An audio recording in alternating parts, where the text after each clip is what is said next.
So this is a game that I sort of hinted at in the last Tigers game where they had another pretty easy win. And I feel like that kind of got to their head a little bit. This was a pretty awful game for the team. There's bad defense everywhere from like everyone, not just the defense. And it was like they're pretty lazy. It's like the third game back. So on one hand, I give them a bit of like leeway because some of the people playing here haven't played the season yet. So like there's some leeway, but at the same time, it was just like dumb decisions, awful passes, ton of lack of effort. So it's disappointing. And this is a team that I think we should beat. And I think it's one of the things where we beat this team in the past, like different seasons, and winning 2 in a row and doing so pretty easily. I think this team it went to their head a little bit, and they saw, we're playing this team, we can beat them, we beat them in the past, it shouldn't be a problem. And it wasn't the case at all. Like we were outplayed the whole game. We got outshot a lot, and like even the second goal that we got was not a good goal, and we didn't really deserve it. It wasn't a big chance or anything. As for myself, I thought it was pretty good. First goal, I just get totally deked out on. For sure, it was a bad defensive play, and I never got set right, so it's on me there. I should have, I was kind of flat-footed, and the first move, I just get totally deked out on. It is what it is. And the second goal, so this is one of those goals where, in the grand scheme of things, I should have been out more, not right on the RVH for this. I also just missed the puck, so that's on my fault as well, and I should have just stopped it based on purely my abilities, and I didn't. But this is the case where people just say you have to like be out more on here, and I kind of agree with this scenario just because of where the two forwards were. The way I would play this isn't very different than the way I would do it again. And even if like you play out more for the initial tip for any of these players, if the guy in front of the net gets a rebound and I'm out more, they're going to be able to put it behind me a lot easier. Yeah, you're not supposed to be worried about like that second play, but you do worry about that, and you worry about like how those plays are going to be. And this was like ended up basically being a 3-on-1 at our dot, and with 2 tip opportunities, and like I should have just caught it. That's the gist of it, but I wouldn't really do this differently again. I hopefully wouldn't just lean to that post as quick and maybe push off when you start shooting, but then if you push off when they start shooting to kind of cut the angle down more, then if they don't make it a shot and if it's a tip, you're in trouble. So I should have just stopped it. That's the thing. And ideally, I just play the shot straight through, and maybe I do that in the future. But this is a tough like decision-making process because of kind of what's going on everywhere else on the ice. Third goal was not a goal, to be put bluntly. I got totally interfered with. One, I should have caught it. So that's the first problem, is I should have caught this puck. And it's funny when I play multiple games in a row. This was the first game of the night. The second game, I caught everything. So it's except for one. You'll see it. It was a really bad one, but it didn't go in or anything. It was just like a bad rebound that I put us aside. Everything else I caught. So this one I should have caught, and that would have just been the end of it. But I didn't catch it. And then their player skates right across and grabs, I don't know if he hits just my arm or the pad, I can't remember. He hit all of me and totally pulled me out of the net and to the side, and then they put the rebound in that I almost get anyways, but I didn't. Now the ref, when I asked him, I was like, well, goal interference? His response was, it was outside the crease, so it doesn't matter. And I wasn't. I don't ever play outside the crease, and that's what I said to him later. I'm like, you can't. Like, I'm never outside the crease. I'm always in the crease, so it's always goalie interference. But in the second game, he came up to me and said, "Yeah, I realized I probably got that call wrong, so I apologize." And it happens. It is what it is. So I don't really argue and get angry with him. Right? It's a split-second decision. He's probably not watching the guy skating across the ice when that happens, and it just kind of happened. So like, it is what it is. Not much I can really do there. It was a bad like giveaway on our end at the blue line, which led to the play in the first place. And then there was a lot more worse that went on there than just the referee call. We'll put it that way. Fourth goal was again another one of those like 3-on-1s at the dot basically, and I shouldn't have gone down on the first play down low. I honestly didn't I wasn't realizing where his shooting was. I think if I recognized that he was right-handed, I just knew there was a guy there.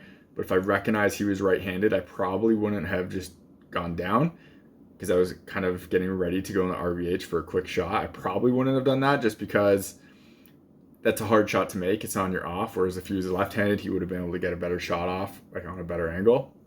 But again, if he shoots that right away, I did the right play, and he just makes a nice pass to a guy who's not touched at all in front. it's ugly. There's nothing a lot you can do there.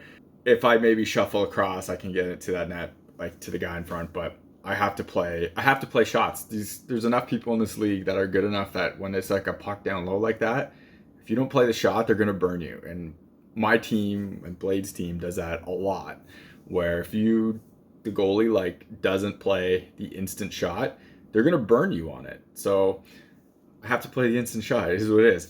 Now for the gear and stuff I'm using, I'm not going to talk about this set just because of what's happening in the world, unfortunately. The skates on this are my true skates, and I think this video does a really good job of showing off how well I move in my true skates compared to the Bauer skates. And the Bauer skates do have that hinge, and they do work, and you notice it, and it's good when you're down. But with the trues for here, I just feel like I'm so much more consistent with it because I know where that heel is and I know where the skate is going to be, and there's like no movements at all. It's just always constant, and it works for me. And I like them better at this stage. I'm still going to wear the Bauers, like my movements and everything, and like the instant response is a lot better in the true. So I don't think as of right now those connects are really game changer, game breakers. People keep saying they are because there's worlds for both. So it's not like it's actually changing anything, where if it was, everyone would go to it, like composite sticks. Everyone went to it. There's a few holdouts, that was it. This isn't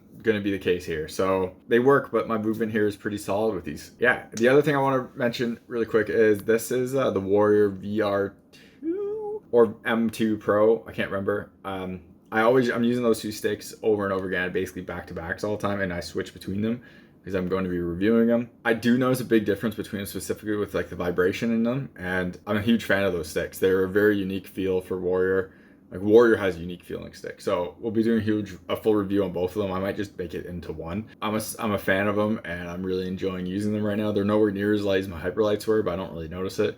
And I really like using them. So I just want to bring that as a little tease and call out, because I don't really talk about the sticks that much unless like something happens. But so if you're buying hockey equipment and you want to support the channel, check out the links in the description. In the US, check out the links to Pure Hockey. In Canada, check out the links to Hockey Supremacy.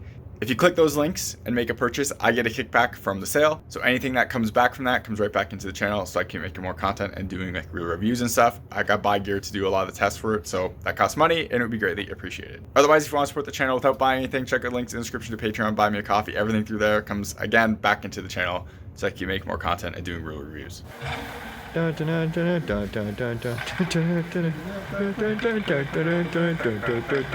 ready for this? Ball, ball, ball.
You're watching HockeyReviews.ca.